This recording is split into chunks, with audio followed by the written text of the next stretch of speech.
Hello दोस्तों, मैं Ravi Mishra commerce 2.0 में आपका स्वागत करता हूं इकोनॉमिक्स के एक नए वीडियो लेक्चर के साथ। जो प्रीवियस वीडियो हमने किया था उसमें जो क्वेश्चंस छूट गए थे 81 नंबर तक किया था उपभोक्ता व्यवहार में, तो आज हम 82 नंबर क्वेश्चन से करना शुरू करेंगे क्योंकि वो वीडियो लंबा होते जा रहा था, इसलिए मैंने उस वीडियो को शॉर्ट करने के लिए वहां पे 81 नंबर क्वेश्चन पे छोड़ दिया था। आज हम इस वीडियो में नया वीडियो में 82 नंबर क्वेश्चन से शुरू कर रहे हैं। तो मांग की लोच कितने प्रकार की होती है? तो मांग की लोच मांग की लोच कितने प्रकार की होती है? तो मांग की लोच 5 प्रकार की होती है। मांग की लोच कितने प्रकार की होती है?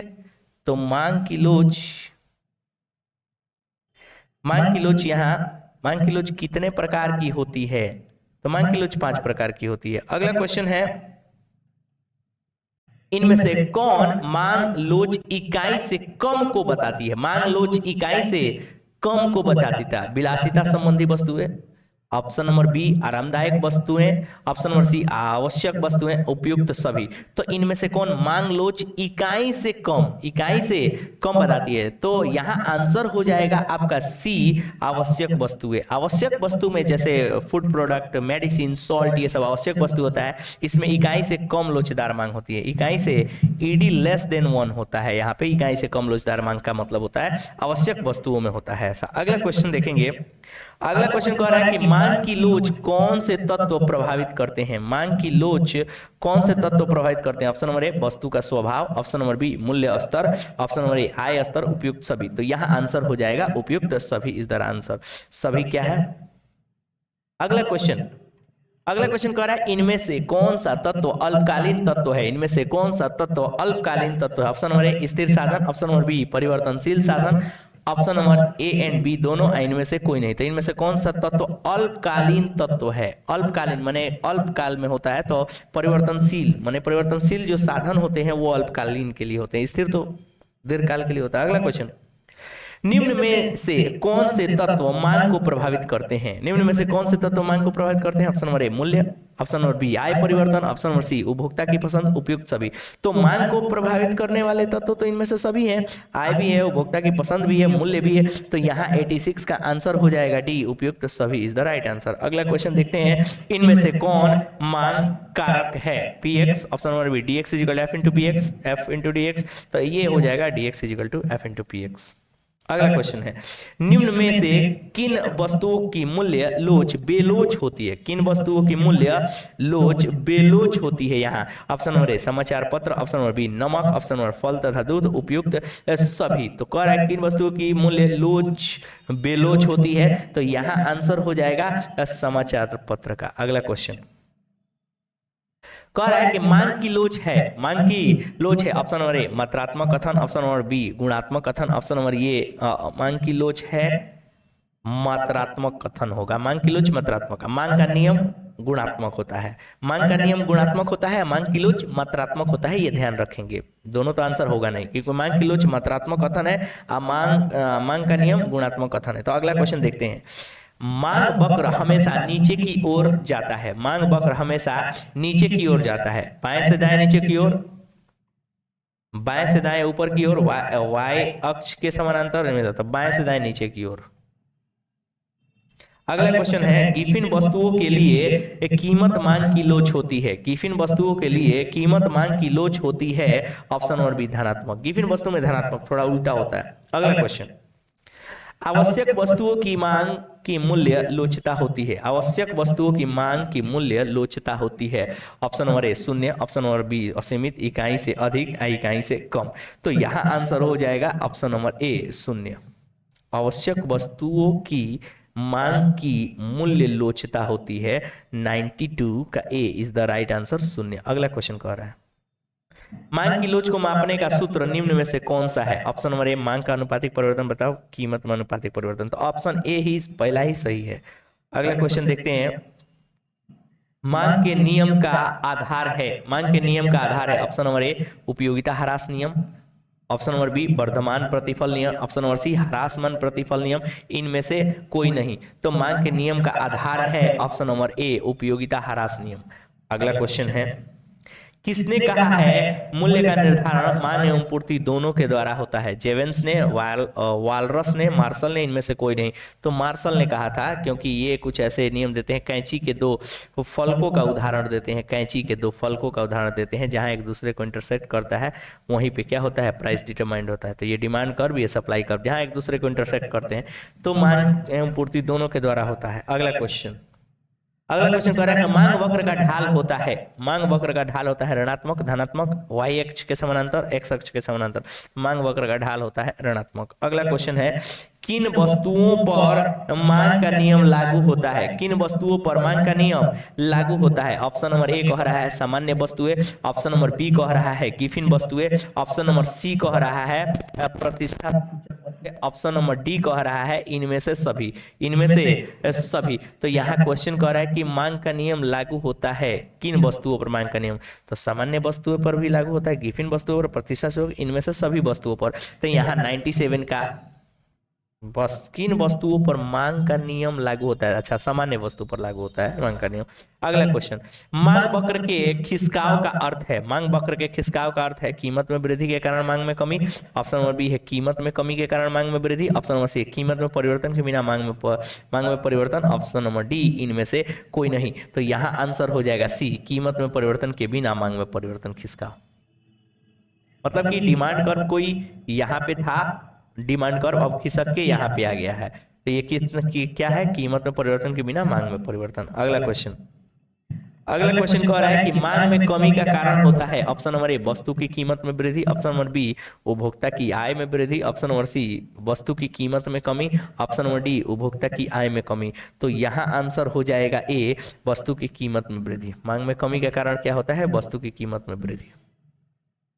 अगला क्वेश्चन है, मांग में वृद्धि का कारण, मांग में वृद्धि के कारण पूरक वस्तु की कीमत में कमी, उपभोक्ता की आय में वृद्धि, प्रतिष्ठा वस्तु की कीमत में वृद्धि, उपयुक्त सभी। तो यहाँ आंसर हो जाएगा उपयुक्त सभी। कह रहा है मांग में वृद्धि तभी होगा जब पूरक वस्तु की कीमत में कमी आ जाएगी, उपभोक्ता की आय में वृद्धि हो जाएगी, प्रतिस्थापन वस्तु की कीमत में वृद्धि, उपयुक्त सभी इज द राइट आंसर। अगला क्वेश्चन कह रहा है कि किस वस्तुओं का मांग वक्र बाएं से दाएं, नीचे से ऊपर की ओर जाता है? किस वस्तुओं की मांग वक्र बाएं से दाएं, नीचे से ऊपर की ओर जाता है? ऑप्शन नंबर ए स्थानापन्न वस्तु, ऑप्शन नंबर बी प्रतिष्ठा सूचक वस्तुएं, ऑप्शन नंबर सी सामान्य वस्तुएं and option number D Giffen पदार्थ। तो किस वस्तुओं में मांग वक्र बाएं से दाएं, नीचे की ओर, बाएं से दाएं, नीचे की ओर? तो यहाँ आंसर हो जाएगा प्रतिष्ठा सूचक वस्तुएं।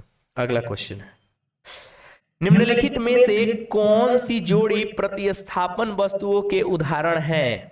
ऑप्शन नंबर ए है कार और पेट्रोल, ऑप्शन नंबर बी है कॉफी और दूध, ऑप्शन नंबर सी है लिम्का और पेप्सी कोला, उपयुक्त सभी। तो कह रहा है कि प्रतिस्थापन वस्तुओं का उदाहरण है कौन सी जोड़ी? तो यहाँ आंसर हो जाएगा आपका सी, लिम्का और पेप्सी कोला प्रतिस्थापन है। अगला क्वेश्चन, दो वस्तुएं पूरक वस्तुएं हैं, इसका अर्थ यह है कि एक वस्तु की कीमत में वृद्धि प्रेरित करेगी। ऑप्शन नंबर ए है अन्य वस्तु की मांग में ऊपर का खिसकाव, ऑप्शन नंबर बी है अन्य वस्तु की कीमत में वृद्धि, ऑप्शन नंबर सी है अन्य वस्तु की मांग में कमी, ऑप्शन नंबर डी है अन्य वस्तु की मांग में कोई खिसकाव ना होना। तो यहाँ आंसर हो जाएगा आपका सी, अन्य वस्तु की मांग में कमी। अगला क्वेश्चन देखेंगे, इकाई से कम मांग की लोच को निम्न में कौन व्यक्त करता है? इकाई से कम मांग की लोच को निम्न में कौन व्यक्त करता है? ऑप्शन नंबर ए है आवश्यक वस्तु, ऑप्शन नंबर बी है आरामदायक वस्तु, ऑप्शन नंबर सी है विलासिता वस्तु, ऑप्शन नंबर डी है उपरोक्त सभी। तो क्या क्वेश्चन कह रहा है कि इकाई से कम मांग की लोच को निम्न में कौन व्यक्त करता है? तो यहाँ आंसर हो जाएगा आवश्यक वस्तु। इकाई से कम माने ईडी क्या होता है? ईडी क्या होता है? लेस देन 1 होता है ये। अगला क्वेश्चन, सापेक्ष लोचदार मांग को व्यक्त करता है, सापेक्ष लोचदार मांग को व्यक्त करता है कौन इनमें से? तो सापेक्ष लोचदार मांग को रिलेटिव इलास्टिक डिमांड कहते हैं, जिसमें क्वांटिटी ज्यादा होता है प्राइस से, क्वांटिटी ज्यादा होता है प्राइस से। तो यहाँ आंसर ए वाला ही सही है कि क्वांटिटी क्या है? ज्यादा है, किससे? प्राइस से। तो सापेक्ष लोचदार रिलेटिव इलास्टिक डिमांड उसी को कहते हैं। अगला क्वेश्चन कह रहा है कि मांग की लोच का माप निम्न में किस विधि से किया जाता है? मांग की लोच का माप निम्न में किस विधि से किया जाता है? तो कुल व्यय माने टोटल एक्सपेंडिचर मेथड, प्रतिशत या अनुपातिक माने प्रोपोर्शनेट और परसेंटेज मेथड, बिंदु माने पॉइंट मेथड, उपरोक्त सभी यानी कि उपरोक्त सभी तीनों मेथड से किया जाता है। अगला क्वेश्चन है कि मांग की लोच मापने के लिए प्रतिशत या अनुपातिक रीति का प्रतिपादन किसने किया? तो मांग की लोच को मापने के लिए प्रतिशत या अनुपातिक रीति का प्रतिपादन फ्लक्स ने किया। याद रखेंगे, B is the right answer. अगला क्वेश्चन कह रहा है कि मांग की लोच को प्रभावित करने वाले घटक कौन से है? तो वस्तु की प्रकृति, कीमत स्तर, आय स्तर, उपयुक्त सभी। तो उपयुक्त सभी इज द राइट आंसर। अगला क्वेश्चन कह रहा है कि कॉफी के मूल्य में वृद्धि होने से चाय की मांग बढ़ती है। कॉफी के मूल्य में वृद्धि होने से चाय की मांग बढ़ती है। Option number B is the right answer. अगला क्वेश्चन कहता है कि मांग की कीमत लोच का माप है। ऑप्शन नंबर ए कुल व्यय रीति, अनुपातिक रीति, बिंदु रीति, सभी। तो मांग की कीमत लोच को तीनों रीति से माप सकते हैं। अगला क्वेश्चन कह रहा है मांग फलन को निम्न में कौन सा समीकरण व्यक्त करता है? तो dx = f × px। Option number C is the right answer. Option number C is the right answer. अगला क्वेश्चन कह रहा है कि मांग में वृद्धि के निम्न में से कौन से कारण है? तो ऑप्शन नंबर ए आय में कमी, ऑप्शन नंबर बी है क्रेताओं की संख्या में वृद्धि, ऑप्शन नंबर सी है उपभोक्ताओं की रुचि में कमी, ऑप्शन नंबर डी है उपयुक्त सभी। तो यहाँ आंसर हो जाएगा बी क्रेताओं की संख्या में वृद्धि। अगला क्वेश्चन है किसी प्रकार की वस्तुओं के मूल्य में कमी होने से मांग में वृद्धि नहीं होती। कह रहा है कि किसी प्रकार की वस्तुओं के मूल्य में कमी होने से मांग में वृद्धि नहीं होती। ऑप्शन नंबर ए है अनिवार्य वस्तु, ऑप्शन नंबर बी है आरामदायक वस्तु है, ऑप्शन नंबर सी है विलासिता वस्तु है, ऑप्शन नंबर डी है इनमें से कोई नहीं। तो यहाँ आंसर हो जाएगा अनिवार्य वस्तु है। अगला क्वेश्चन है निम्नलिखित में से एक वस्तु की मांग के कौन से तत्व हैं? निम्नलिखित में से एक वस्तु की मांग के कौन से तत्व हैं? ऑप्शन नंबर ए वस्तु को प्राप्त करने की इच्छा, ऑप्शन नंबर बी है इच्छा पूरा करने की योग्यता, धन खर्च करने की तत्परता, उपरोक्त सभी। तो उपरोक्त सभी मतलब कि डिजायर होनी चाहिए, विलिंगनेस होनी चाहिए, एबिलिटी होनी चाहिए। ओके तो उपरोक्त सभी आंसर होगा। सामान्यतः मांग वक्र का ढलान होता है। सामान्यतः मांग वक्र का ढलान होता है। ऑप्शन नंबर ए धनात्मक, ऑप्शन नंबर बी ऋणात्मक, option number C A and B and option number D इनमें से कोई नहीं। तो मांग वक्र का ढलान सामान्यतः ऐसे निगेटिव होता है। कुछ इस तरह डायग्राम बनता है, निगेटिव नीचे की तरफ गिरता हुआ होता है। तो देखिए यहाँ पे क्या हो जाएगा आंसर, ऑप्शन बी ऋणात्मक। अगला क्वेश्चन कह रहा है मांग का नियम मांग तथा कीमत के बीच बतलाता है। सीधे संबंध को, विपरीत संबंध को, किसी संबंध को नहीं। तो मांग का नियम मांग तथा कीमत के बीच को बतलाता है, विपरीत संबंध को बताता है। अगला क्वेश्चन है किसी वस्तु की कीमत में परिवर्तन के कारण इसकी मांग में जो परिवर्तन होता है उसे कहते हैं मांग का विस्तार, मांग का संकुचन। Option number A and B दोनों सही, उपरोक्त सभी। तो कह रहा है किसी वस्तु की कीमत में परिवर्तन के कारण उसकी मांग में जो परिवर्तन आता है तो मांग का विस्तार भी कहते हैं, मांग का संकुचन भी कहते हैं, कंट्रैक्शन भी कहते हैं, एक्सटेंशन भी कहते हैं। यानी कि सी इज द राइट आंसर। दोनों ही सही है। या तो संकुचन होगा नहीं तो विस्तार होगा। अगर प्राइस कम होगा तो डिमांड बढ़ेगा तो उसको बोलते हैं एक्सटेंशन माने विस्तार। अगर प्राइस ज्यादा होगा तो डिमांड कम होगा तो उसको बोलते हैं कंट्रैक्शन माने संकुचन। यानी कि दोनों ही आंसर सही है, सी आंसर सही है। अगला क्वेश्चन कह रहा है कि मांग वक्र के खिसकाव से अभिप्राय मांग वक्र का प्रारंभिक मांग वक्र से है। ऑप्शन नंबर ए है ऊपर की ओर सरक जाना, ऑप्शन नंबर बी है नीचे की ओर सरक जाना, ऑप्शन नंबर सी है इसकी मांग वक्र के विभिन्न बिंदुओं पर संचालन, option number D A and B दोनों सही है। तो यहाँ आंसर हो जाएगा डी, ए और बी ऊपर वाला दोनों सही है। अगला क्वेश्चन कह रहा है कि निश्चित समय की इकाई तथा विशेष कीमत पर मांगी जाने वाली वस्तु की मात्रा को क्या कहेंगे? ऑप्शन नंबर ए है मांग, ऑप्शन नंबर बी है कीमत, ऑप्शन नंबर ए है मांग का नियम, ऑप्शन नंबर डी है मात्रा। तो कह रहा है निश्चित समय की इकाई तथा विशेष कीमत पर मांगी जाने वाली वस्तु की मात्रा को क्या कहेंगे? तो 119। तो यहाँ क्वेश्चन है कि क्या कहेंगे, तो यहाँ आंसर हो जाएगा आपका ए मांग। थोड़ा सा उल्टा घुमा के दे दिया है मांग का डेफिनेशन, लेकिन सही दिया है कि निश्चित समय में किसी वस्तु की इकाई, यहाँ लिखा होता तो और क्लियर हो जाता, किसी वस्तु की इकाई तथा विशेष कीमत पर मांगी जाने वाली वस्तु की मात्रा। यहाँ वस्तु लिख दिया है, वस्तु की मात्रा को क्या कहेंगे? तो मांग कहेंगे। Option number A is the right answer. अगला क्वेश्चन कह रहा है जो वस्तुएं संयुक्त रूप से किसी आवश्यकता को पूरा करती हैं उन वस्तुओं को क्या कहते हैं? संयुक्त मांग कहते हैं, आवश्यकता कहते हैं, पूरक वस्तुएं कहते हैं, प्रतिस्थापन वस्तुएं कहती हैं। तो यहाँ आंसर हो जाएगा आपका सी पूरक वस्तुएं, संयुक्त रूप से मिलकर। जैसे कार और पेट्रोल दोनों मिलकर किसी उपभोक्ता का डिमांड माने मांग को पूरा करता है तो उसे पूरक वस्तु कहते हैं। वे वस्तुएं जिनका प्रयोग एक दूसरे के लिए किया जाता है, एक दूसरे के लिए चाहे एक दूसरे के बदले में, उसको कहा जाता है सब्स्टिट्यूट, माने स्थानापन्न कहा जाता है। अगला क्वेश्चन कह रहा है गिफिन पदार्थों की मांग वक्र का ढाल कैसा होता है? तो ऑप्शन नंबर ए कह रहा है ऊपर की ओर उठता है, ऑप्शन नंबर बी कह रहा है नीचे की ओर गिरता हुआ है, ऑप्शन नंबर सी कह रहा है दाईं ओर गिरता हुआ है, ऑप्शन नंबर डी कह रहा है बाईं ओर गिरता हुआ है। तो यहाँ आंसर हो जाएगा, यहाँ आंसर हो जाएगा सी, दाईं ओर गिरता हुआ है। अगला क्वेश्चन कह रहा है अन्य बातें समान रहने पर कीमत तथा मांग में विपरीत संबंध को क्या कहेंगे? कीमत मांग, मांग कीमत, मांग का नियम, तो मांग का नियम कहेंगे। अगला क्वेश्चन है, चलिए तो अगला क्वेश्चन नहीं है, ये चैप्टर यहाँ खत्म होता है। जो रह गया था वीडियो, इस वीडियो में मैंने कंप्लीट कर दिया। तो इसमें था उपभोक्ता संतुलन, consumer equilibrium, demand and elasticity of demand का, और कुछ कुछ प्रोडक्शन का भी इसमें ऑब्जेक्टिव रहा था।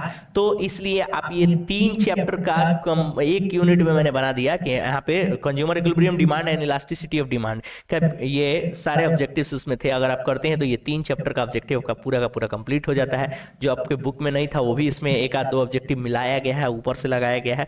तो आपके लिए कंप्लीट पैकेज है। और वीडियो को देखते रहिए, अपने दोस्तों में शेयर करिए। Thank you for watching this video.